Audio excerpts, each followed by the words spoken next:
And there it is, we have the first trade coming from the Chicago Bulls, where the Bulls are actually going to be trading Lonzo Ball to the Cleveland Cavaliers in exchange for Isaac Okoro. And I'll be honest, this one is tough for me, because Lonzo is one of those guys who I knew was likely on the trading block given his long-term fit with this team and at his age and with his injury history, but when healthy, a very, very impactful player who has incredible ID and in my view would have been great as a mentor for some of these younger guys. And let's be real, the Bulls need his defense. The Bulls are depleted when it comes to strong defensive players. And also, it's just sad to see him go.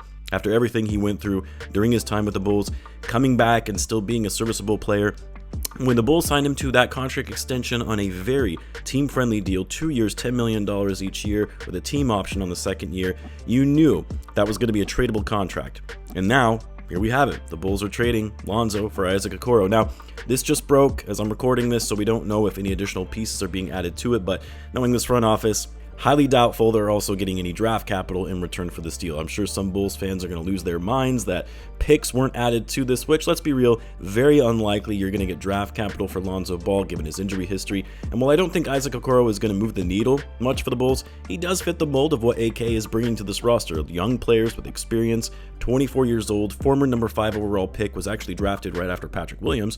Okoro is actually a solid defender and has improved his shooting over the last couple of seasons to be considered, I guess you could say, enough of a 3-and-D wing. But yeah, I mean, outside of that, there really isn't anything to get excited about this trade. You're talking about a player who is who he is. Like, despite his age, he's not suddenly going to be a player that breaks out into an all-star. And if anything, his role has, in fact, reduced over time with the Cavs as they've gotten better as a team.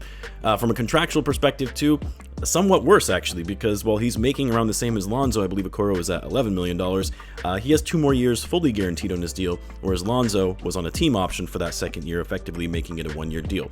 This is a good pickup for the Cavs, who need an added veteran player to help their young team, and especially a defensive-minded player in the backcourt. But yeah, I mean, for the Bulls, I'm not that excited about this trade. It's an okay trade. I would have preferred the deal that evidently was on the table last year, where the Bulls had a first-round pick in exchange for taking on a bad contract. Everyone assumes that it was Marcus Smart, likely probably the deal. But it is what it is.